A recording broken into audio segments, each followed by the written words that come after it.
sexy people. It is Dave. It is Duncan.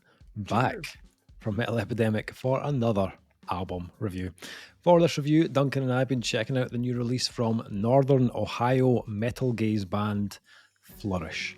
The band's new album, Lost Future, will be released on September 27th via Lost Future Records. No, that's not right. The album's not called Lost Future. The album is called Deepest Wellsprings of Being. I was about to say, what? Did I listen to the wrong album? Have I just for a whole week? Have I just been listening to the wrong album? Which for the listeners out there, I would not put that past me. That's common. Dave usually has to keep me right. But there was a slight pang of worry there, and we're all back on track now. So, Dave, what is the name of the album? The album is called Deepest Wellsprings of Being, Duncan. The listeners didn't even notice because it's in the title.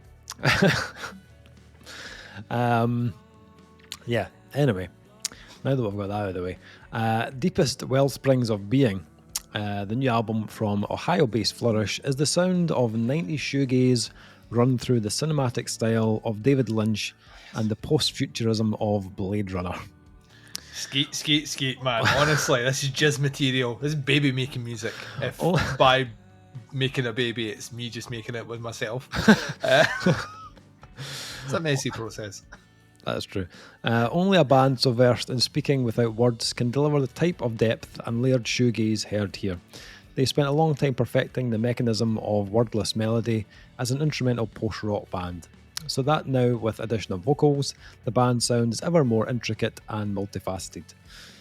Deepest Wellsprings of Being is the sound of a road-tested band ready to advance their presence and style from the incredible Ohio shoegaze scene to the rest of the world. The album was recorded at Earth Analog Studio, produced by Flourish and Ben Kaplan, engineered and mixed by Zach Montez, and then mastered by the great Brad Boatwright. The great and powerful were roganizing this. Great and powerful. Yeah. Sorry. We love you, Brad. That couldn't go. We couldn't have done it. So we'll have to do it. Yeah. So we do. Had never heard of Flourish before, but it now explains a lot. I couldn't imagine that the word David Lynch was on the filter for you. So the Brad Boatwright filter on the email worked out a treat. Yeah, I mean, like as soon as I saw his name, I was like, all right, okay. I mean, Brad, he always adds the old Hawk Tour to an album, you know what I mean, Duncan? So had to include that in the list. I love that we're tickled at making a reference, which I don't think anyone used. That's so old now, Dave. That's like 2 months ago. Right. You're going to keep it going. Also, the mention of David Lynch, who I know you have major mahogany for. I love David Lynch. And Blade Runner. There's a whole section of my review which is going to involve the words Twin Peaks. So we're going to get to it. We're going to get to it. Yeah, so I don't dislike primarily instrumental bands, right? I find there are certain bands that can hold my attention better than others. On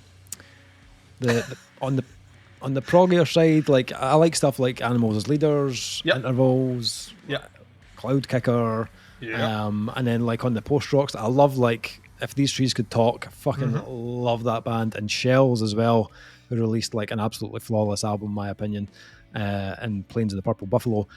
Like sometimes it's an absolute winner for me, and I totally get it, and I love it. And then other times I'm just like, this is just meandering, repetitive shite, and I just don't connect with it. So I'm kind of hit and miss, is what I'm saying. I don't dislike it, but I'm kind of like, sometimes it's great, other times I'm like, nah, it's not for me. See what you've just said there? I'm going to think about it every time I'm close to shooting. And that's just going to kill the boner right there. How dare you? It's going to give me at least another 10 minutes. How fucking dare you? As a man of percussion, much like you are, I've never heard something so silly. I'll be honest with you. Opinions. Yeah. So, Flourish. Opinions. Everyone has one. All of them are wrong except mine. So Flourish, for background, started like 99% instrumental on their debut album. There was like some spoken you word. Never tell listening to this. Spoken. There was a little bit of kind of spoken word on the first album, but like very, very minimal. And it definitely had like heavier moments on the kind of the debut. There was a little bit of kind of like post black metal in there, along with the post rock and the kind of shoegazy stuff. And then on the second album, The Body Will Lead You, there was that album for me. I listened to both releases. That album definitely had more like cohesion for me. They seemed to have more of an idea of how they wanted to sound and the kind of styles that they were blending. Production, like a really nice earthy kind of sound to it, which I really liked as well. They introduced like a smidge more vocals on that album. I think it was just like one track where it had like a section of vocals on it, and the rest was again like totally instrumental. They had an EP as well in 2022, I think it was. Again, and like I think there would be 2 tracks on that had some vocals on it, and the rest was instrumental. So, although vocals were part of their sound, it wasn't like ever a huge part of their sound. Just kind of added in sporadically here and there. Deepest Wellsprings of Being kind of continues that pattern, in that the first 2 tracks on the album are completely instrumental. I don't read the PR, so this fucking threw me. All right, okay. Just quantify that again. The first 2 tracks are instrumental and also collectively together almost 11 minutes in length. Yeah. And I'm looking at a 42-minute plus album got that. Dave sent me an instrumental album. I love the sound. I know why he sent it.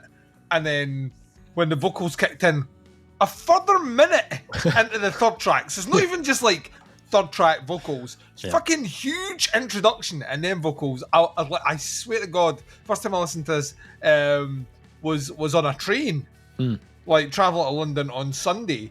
And I was that way when I was all peaceful and my eyes were closed in the train, and I was in the groove of the instrumental.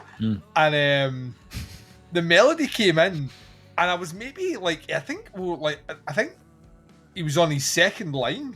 And I was like, that fucking, is something else playing over? Like I had to rewind the thing back. I was like, is there a guest vocal on this? I don't read the PR. I'm not going to read the PR. I'll never find out. But it turns out there's more vocals after that. So I got the feeling that you were going to explain something, which you kind of have, but at the same time you haven't. And the band haven't either. And neither is the PR. So I'm glad I didn't bother reading it. No. Yeah, and to be honest, the first track that I heard of the band, like the first single or one of the singles released, had vocals on it. So even when I listened to the album for the first time, I was like, "What? Where's no the vocals?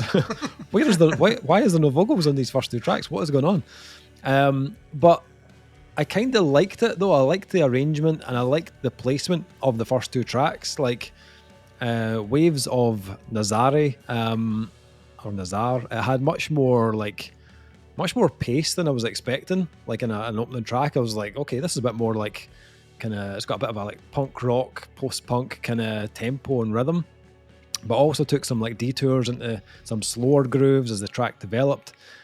So like there was plenty going on. It's got like some softer kind of nice post-rock sections. It's got heavy parts where they lean into like almost like post-metal and sludge. There's even the odd blast beat in there. But like all good like kind of post-rock bands, Flourish have a really good foundation, which is primarily in post-rock, and they're very good at that stuff, especially the kind of lead work they use on the first couple of tracks. It's absolutely brilliant on this album. And like one of the things that I love about instrumental albums, and the ones that I kind of connect with more, are ones that can completely like make you forget that vocals are even needed on an album. Yeah. It's the ones that command good use of strong song structure. Yeah. So you have what like conventional verses, but when the second verse comes in, there's another element added, which means you're not just listening to. It keeps you thinking as a listener, as like an educated listener. It becomes very rewarding to listen to. Sure. The ones where it's why I think you don't connect with soundtracks as much as I connect with soundtracks, because soundtracks will play things very much as a repeated motif, as opposed to building on that motif with extra elements.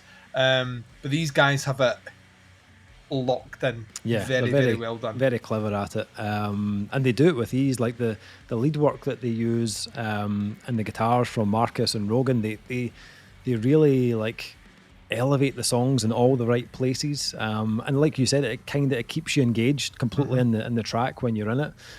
Same with Heavy Mountains. It's kind of more of a slow burner than the opening track, but I really like the way they built it up, using more kind of percussive drumming, and really like sustaining those big lead parts.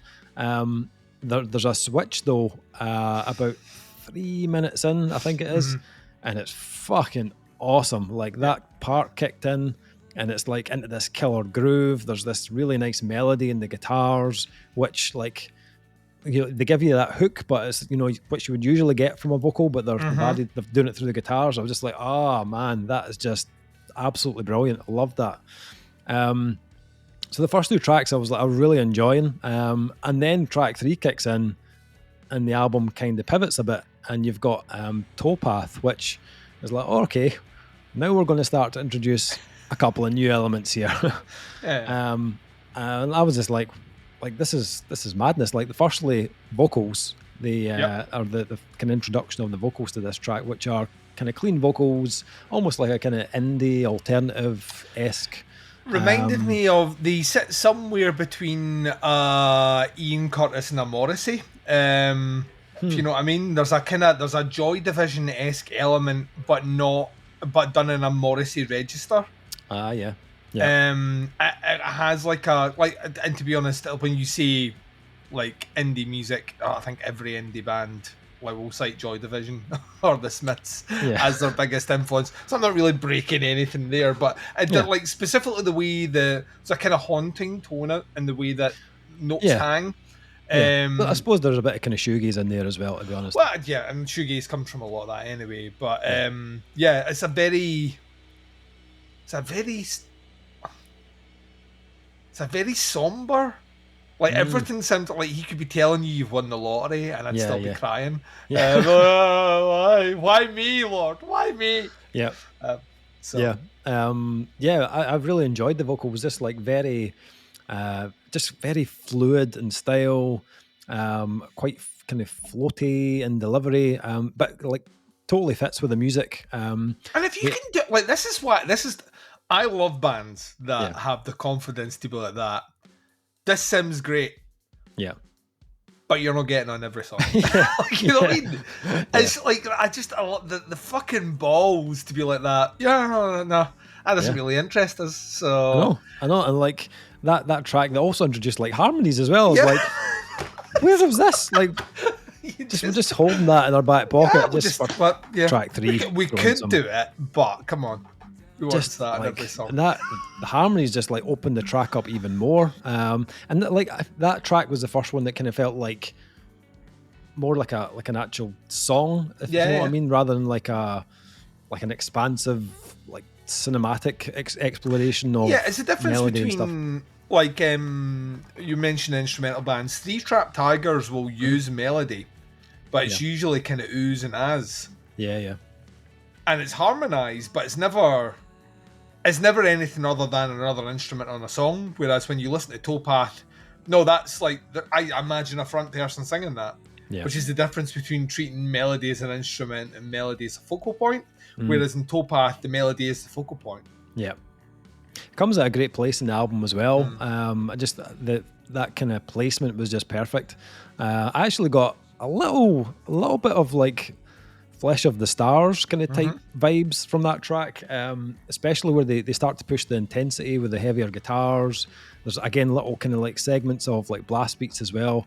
We also get some kind of like synths and kind of quirky electronic noises as well throughout the track, which are quite like kind of subtle to begin with. It's little accents throughout the verses and stuff. But what I thought was clever was that was like almost them just kind of just opening the door a little bit. It was just like, just a wee bit.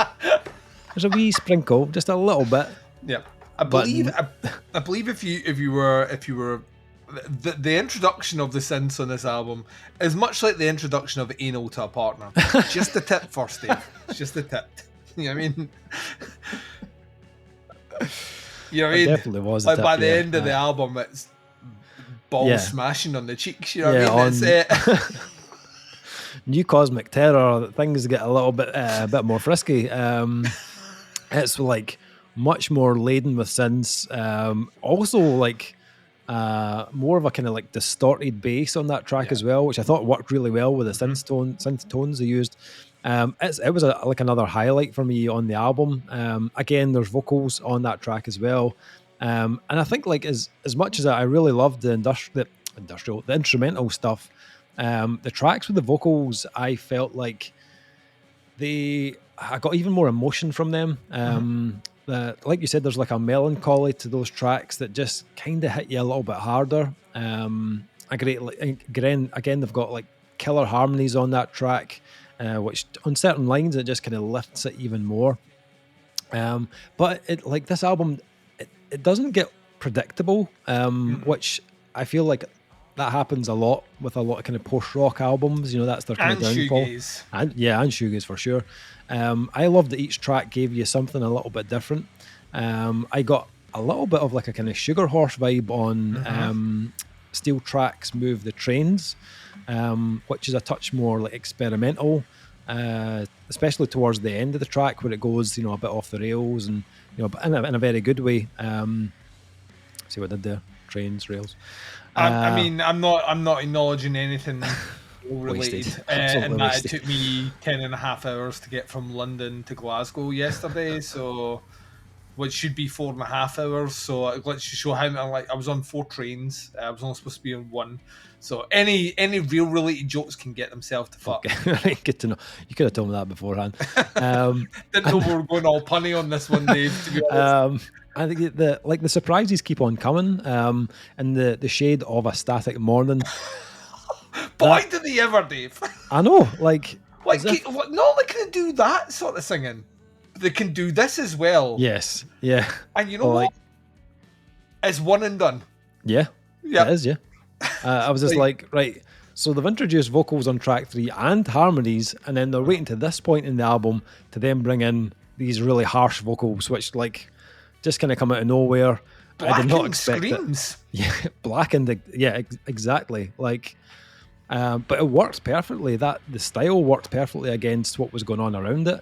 I even loved there's a little bit of an effect almost on the vocals, which I actually think made them sound even more like horrific. But like weirdly staticky. Like there's like it fits in with the name of the track. I got them like from reading the track name and listening to the vocals. It affected me in the way of thinking, oh, that's a conscious choice to emulate the sound. Yeah. Which is also an instrumental trick, but like when bands have instrumental songs, they name them generally after an emotion, a feel, a vibe that you should get as the listener. It's the same way when you go and view a painting, and the painting's like man on a chair, and you look at the paint, you're like, you know what? I think there's a man on the chair. You know what I mean? Like there's that sort of. It's the same with that one. In the shade of Static Morning, I got those vibrant kind of dawn sort of feelings, but that staticky, grey, switchy, fucking black fuzz that sit over the vocals and nothing else. Yeah, it's really clever. It's too clever. And then you've got like the last 3 tracks, which are all very well interconnected, the way they kind of flow together. But what I thought was genius was the final 2 tracks, like the opening 2 tracks, don't have any vocals. Almost the same length as well, by the way, collectively, which is... Yeah. So I thought it was really, really clever in that the album kind of starts and ends in a very similar way, which, I don't know, it just kind of appealed to my brain, like just like the symmetry or like the balance of it was just like, yeah, I like that. That's cool.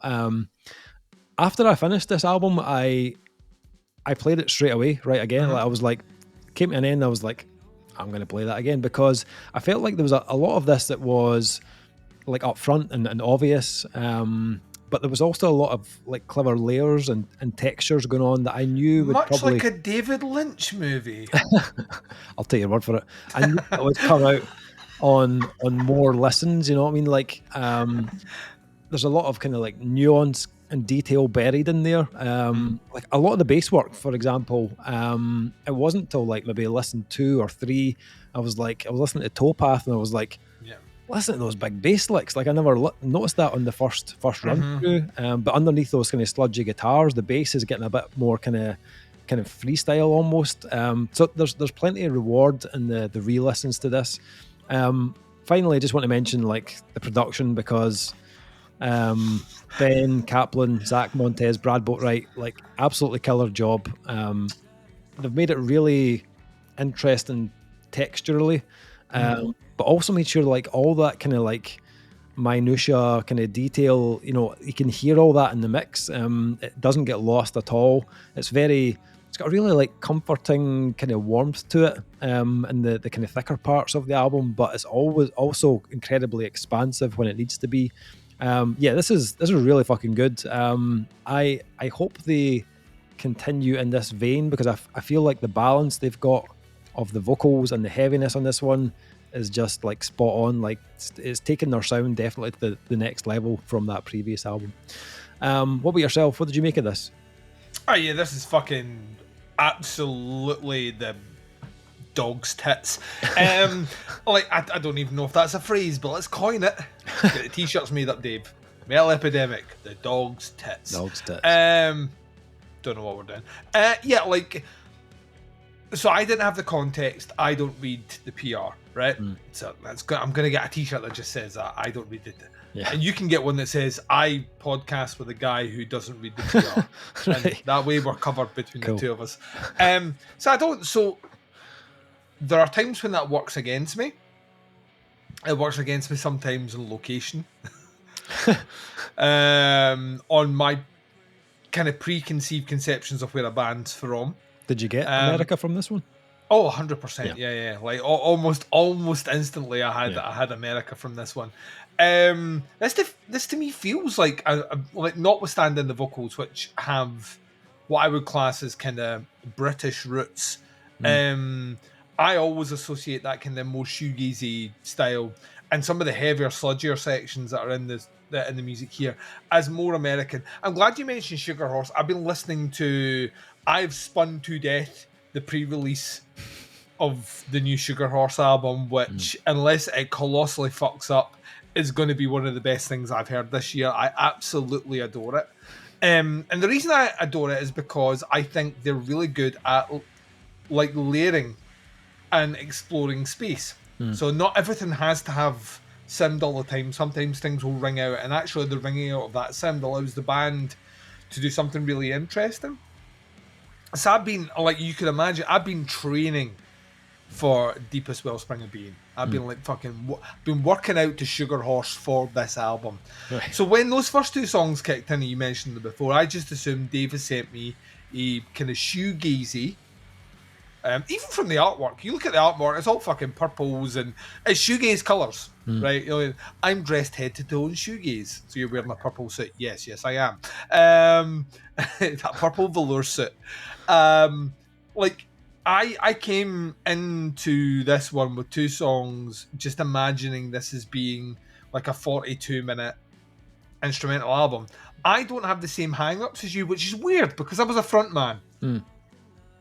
So I always kind of feel like, and I'm just going to put it down to the fact that like I grew up listening to, I grew up and played and got really into a lot of bands that did a lot of industrial stuff, which meant that you could have whole sections of fucking like and scores, movie scores, and all that sort of thing. I was like, that was my pedigree. So I'm more forgiving of not having that fulcrum that you have of the vocal line, which once again is weird because I did vocals, which you would think, I don't know. But when the vocals came in Towpath, which has like these shades of like 90s Smashing Pumpkins, like at the beginning, this kind of alternative 90s sound, which doesn't sound anything like what's come before, but weirdly just fits. I was kind of... I thought it was a guest vocal, and it wasn't until New Cosmic Terror that I was like, oh no, they have vocalists. I wonder how many people are in the band. I wonder who's doing it. Like, because there's so much going on at times, and then there's so little, but the balance is just so well conveyed. I kind of got to the point where I think by the time I got to the In the Shade of the Static Morning where they were doing Black and stuff, I was kind of like, this band can do everything and anything, and they should do everything and anything, and I think this is awesome. It's a very well crafted, very smart album. Like you mentioned it before, we have 2 instrumental songs that open, 2 instrumental songs that close. What's interesting about them is, of those 4 instrumental songs, none of them sound alike. Like, even remotely. Like, Waves of Nazaire has this kind of beautiful, clean, bright sound that Heavy Mountains kind of uglies. Iridescent Pearl on Dark Velvet, which is the second to last song, kind of plays with almost kind of... It starts off conventional and then gets into a kind of almost jazz-like groove at the end where the drums start leading on something that the band catches up with. It's really great to listen to. And in the Spire is just like... That's what I want played when my coffin is being pushed into the fire.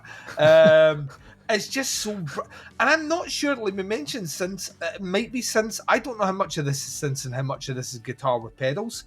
Could be. It's difficult. And I would love the band, if you're in Flourish and you're checking this review out, please let us know, because some of those sounds could be synthy, but I feel like the cadence of how they're played almost feels like someone plucking a string. So I don't know. But the Spire is this wonderful synthy, ethereal, almost transcendent way of kind of... It's not even arpeggios. It's kind of like... It's like open pluck chords. It's just... I kind of love it. So you have those things like bookending the album, which in their by themselves is 22, 23 minutes of instrumental music that, had I just got that, I would have been fucking overjoyed with. But then you get the middle section, so you get tracks 3 through 6, so that's another 4 songs. So it's 4 and 4. So it's 4 for the instrumental, 4 for the vocals, and guess what? None of those sound alike either. Yeah. Like, vocally, they try different things, whether it's, you know, something that feels like a kind of breathy, melodic spoken word with huge sections of harmony and melody, other bits that kind of go a bit more Lynchian, for lack of a better description. Some stuff that feels very kind of like super conventional, and then stuff that's black metal. It's just like like you were talking about the re-listen. Yeah, I think like I listened to this 4 times. And I got to the end of my 4th listen, and I'm still not entirely sure that I've heard everything that the album has to... I remember, like, there's it's interesting once again, just because I want to speak about David Lynch and make this review like 40 minutes long. Lynch is probably best known for 3 big movies for those that like the weird shit, right? One is the first time he goes fully weird, which is Blue Velvet. A movie which kind of opens and closes in the same place, but the character ends up infinitely more fucked up than he was when he started. Lost Highway, which is a movie that starts and finishes in the same place, except the character becomes someone completely different, as in a different actor and different person in the middle. And Mulholland Drive, which is also a movie that kind of weirdly starts and finishes in the same place, but there's an inverse in the middle of how things change. And of course, I didn't know about the Lynchian thing here, right? So you're telling me that, which just gives me like, I'll be honest, this is getting a 5, right? It was a 4.5 before you told me that, and now I just love it even more. There's a point, this album almost weirdly starts and finishes where it is, but there's a transcendent point in the middle where things almost invert and become... It's like mind-blowingly good. When you add to that, and you mentioned it before, the subtle elements that don't spring out on the first listen. Listen to the bass work on Iridescent Pearl on Dark Verva. It is fucking incredible. It was my third listen before I locked into it, and my ears are trained. Like I can't start. Like I studied music. Like my ears are trained to pick out what instruments are doing, and I will do it actively without even thinking. It's like muscle memory for me. Yeah. By the time I was maybe on my third listen before I started hearing it, and when I focused in on it, I was like, this is just like this bass player's going for a fucking walk. He's just like all over it. It's fucking amazing. But it's anything that they do sounds showboaty at all, even though it's actually very well constructed and cleverly put together. It's never showboaty. It's one of these things that I feel like I could spend an hour talking about and still not really feel like I've done any justice to this. And you mentioned it before, kind of post-rock in itself can be a bit up its own arse.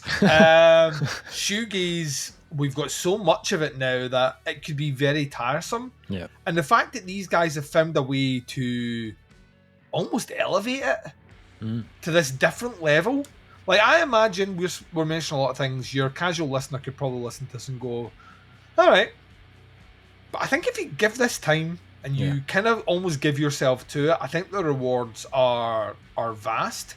I love this. Like, I fucking love this. And it's another band. You mentioned Flesh of the Stars earlier on, and there is elements of that in you. In fact, I would weirdly equate this band in this weird subgenre that we've created of bands that exist that score really high with us, but we have trouble describing to people, and no one's heard of them before. Flourish sitting there is maybe something in the more, if you were imagining that kind of sludge shoegazy genre as a spectrum, where bands like Mountaineer sit maybe more at the heavier extreme, and Flesh of the Stars or Chrome Ghost sit somewhere like weirdly in the middle. On the lighter side, that's where Flourish sits. Yeah. So spectrum-wise, there's a lot of connective tissue there, but they're more on that side. And as a result of that, it's my favourite genre that doesn't exist.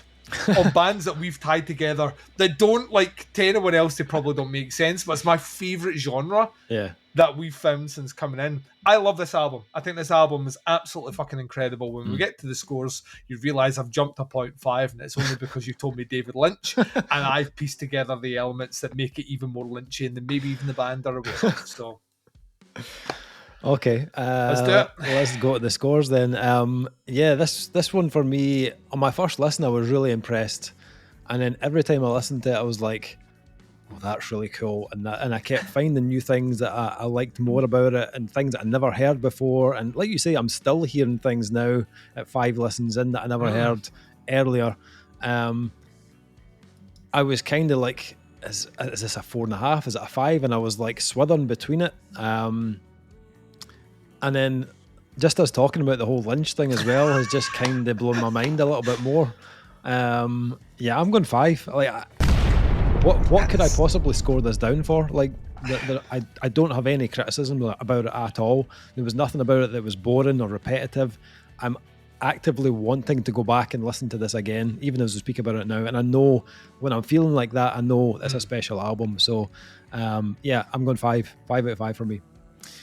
Duncan. This is the exciting thing. This is the end of the year conversation we're going to have. Like, this is the band we're going to be speaking about next year to other bands. Yeah. Like, what is it you guys really like? And we're going to be like, Flourish. Like, I have no idea what you just said there, and you're like, listen to me, Flourish. Right? Like, this is a 5. This is an easy 5. This is a year that has been full of easy 5s, and this one feels easier than most. And I want to stress, I was coming into this at a 4.5. Yeah. And much like yourself, the talk, the conversing, the like, that's what's raised up for me. I love this. Yeah. Like, I love these guys. Much like all the bands that exist in this subgenre we've created, none of them will ever be in Scotland. So, if they ever decide to come over here, I've got friends in Ohio. I could maybe go out there and check them out. So. Dave's not coming. They got us an extra room, or can hope they have an extra room.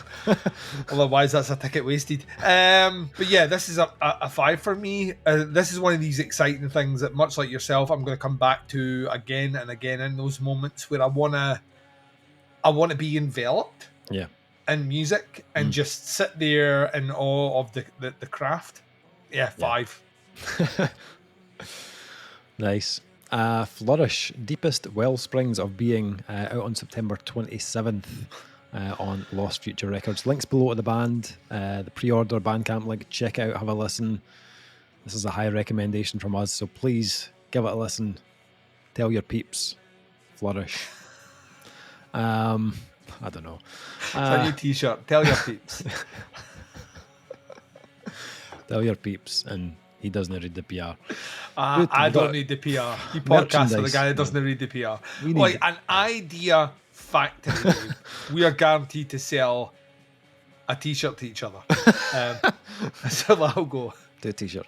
That is the review. Thank you for checking it out. Much appreciated. We'll be back with another review very soon. But until then, take care. Speak to you soon. Bye, everyone.